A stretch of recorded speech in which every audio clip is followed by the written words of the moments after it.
Captain Midnight. This video is brought to you by Curiosity Stream.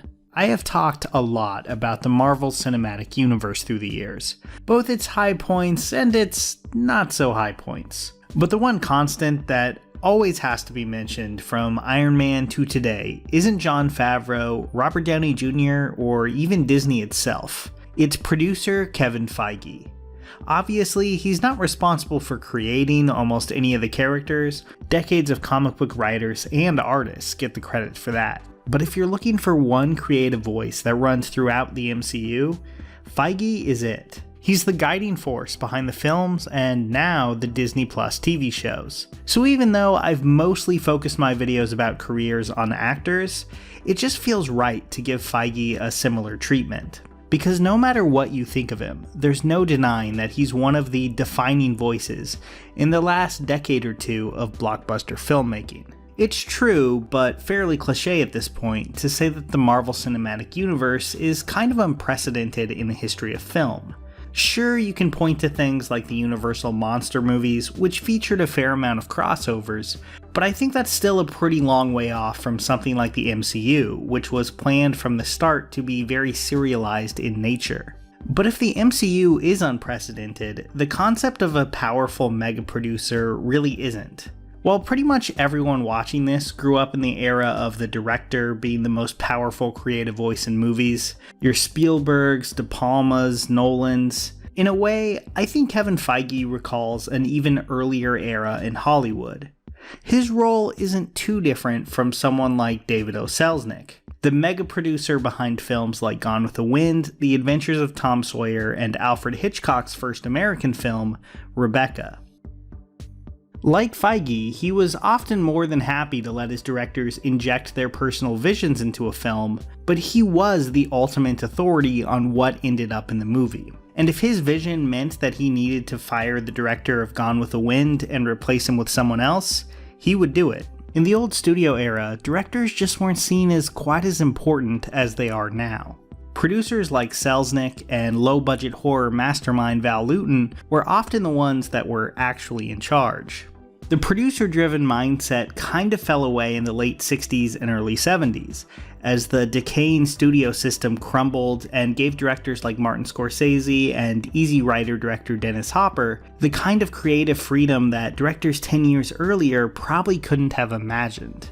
These days though, at least in blockbuster filmmaking, it's kind of starting to feel like powerful producers are the ones in charge once again. And even if you hate that that's the case, which by the way I definitely understand, I think there's a good case to be made that Feige is a lot better at the job than most of his producer counterparts. Even within Disney, his projects just seem much more consistent than people like Kathleen Kennedy, who runs Disney's Star Wars brand, and Jeffrey Silver, who seems to be becoming Disney's go-to guy for live-action remakes like The Lion King, Beauty and the Beast, and the upcoming Little Mermaid remake.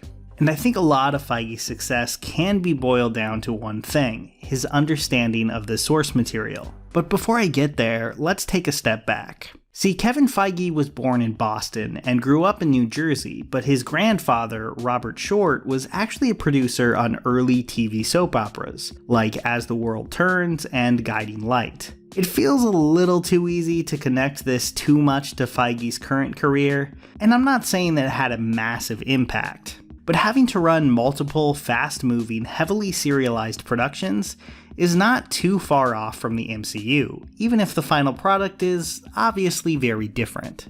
Feige worked as a production assistant on a few movies early in his career, including the Meg Ryan Tom Hanks movie I will pretty much always watch when it's on TBS, 1998's You've Got Mail. But soon, Marvel took interest in the young assistant. His first actual producing job was on 2000's XMen. And right away, he seemed to, in a pretty non-confrontational manner, clash with the way that director Bryan Singer and Fox wanted the movie made. Hugh Jackman has given interviews saying that the X-Men comics were actually banned from the set of the first film. Apparently, Singer thought they were too two-dimensional for the character-based drama that he was trying to make. Basically, he just didn't like comic books, and I think it's easy to see from the costumes and some of the jokes in the film that Singer was just kind of embarrassed by them. Feige apparently disagreed with this and slipped Jackman a bunch of Wolverine comics, all the ones he felt were essential to understand the character, without Singer knowing. He seemed to work better with Sam Raimi on his Spider-Man films, as the pair have only ever had nice things to say about each other. And if the reports are to be believed, they might be working together again on Doctor Strange 2. Spidey aside though, Feige talks a lot about being frustrated by working on these 2000 superhero films, saying that there was many times the creative teams would be trying to figure out what to do, and quote, "I'd be sitting there reading the comics going, look at this, just do this is incredible." Kevin Feige would finally get the chance to not have to answer to Fox and Sony in the mid-2000s. See, in the late 90s, Marvel was in a pretty desperate spot. Over the decades, they had sold off movie and TV rights to some of their most popular characters just to stay afloat. It was understandable, but maybe kind of short-sighted, because when Spider-Man and XMen went on to be massive hits, Marvel didn't exactly rake in the cash. Still a lot more than, Steve Ditko, Chris Claremont, and Jack Kirby, but not as much as they wanted.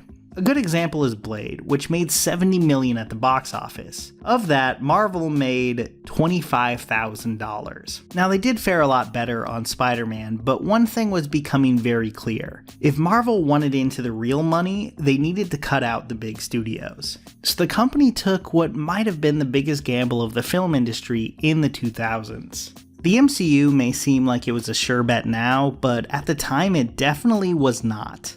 The Avengers, at least to the non-comic book reading public, were strictly thought of as Marvel's B team. And to get the capital required to finance the movies, the newly formed Marvel Studios took out massive loans from Merrill Lynch, totaling something like $525 million.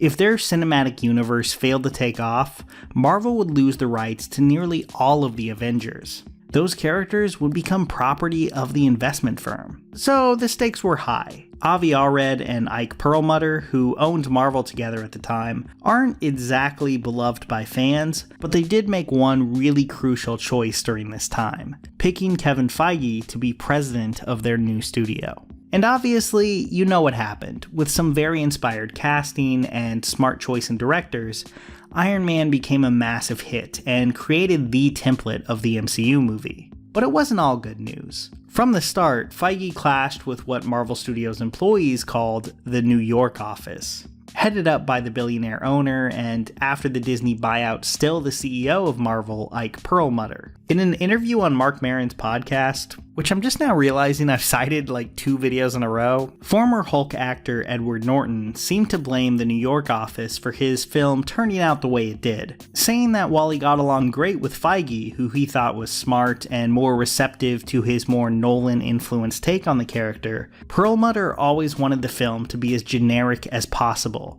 And that was definitely not the last time that Feige and the very rarely photographed Perlmutter clashed. A lot of insider sources, and eventually Feige himself, have said that Perlmutter was very much against making things like Guardians of the Galaxy, Black Panther, and Captain America, as he basically just wanted to stick to doing exactly what he thought worked, and doing that as cheaply as humanly possible. According to Disney CEO Bob Iger, it eventually became clear that Disney themselves needed to step in order to keep Feige happy.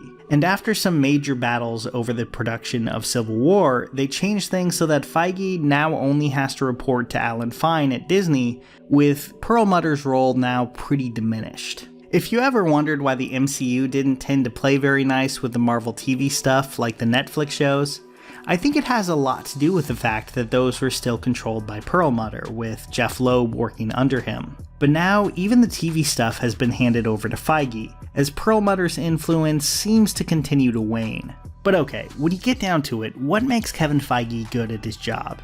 I think it's the commitment to the source material, sure, but I think there's also something a bit deeper than that.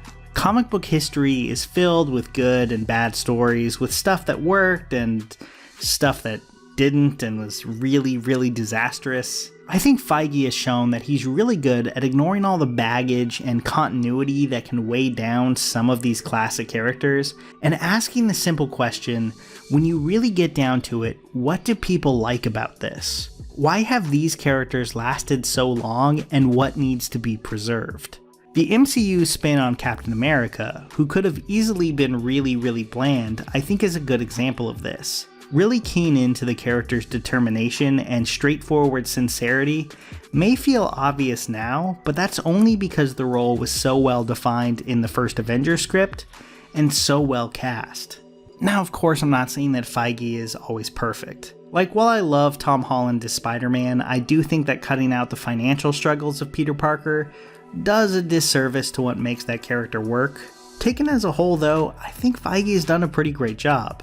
Where the XMen movies had no problem throwing Cyclops under the bus just to be a foil for Wolverine, I can't see Feige's MCU doing that, because even if they don't always pull it off, I think they do a good job of trying to find out what makes each of these characters tick. And I think that, maybe more than anything, has been a guiding principle behind Feige's work. So yeah, I think there's plenty of fair criticisms of the MCU, and I would not want every movie made in this producer-driven system. But I think when these movies work, and what Feige wants and what the director's vision is line up, the company has managed to produce some of my favorite blockbusters of the past 12 years. One of the things that I enjoy with the MCU is just how cosmic it's been getting for like the past 5 years or so, with things like Guardians and Captain Marvel.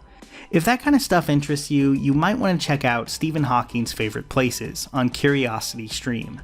This series is a deep dive into the work and ideas of the late genius, and really introduced me to a lot of interesting space concepts that I just never encountered before. Oh, and by signing up for Curiosity Stream's annual membership, you'll also be getting Nebula, a great streaming service made by creators like Lindsay Ellis, Patrick H. Willems, Just Right, and me.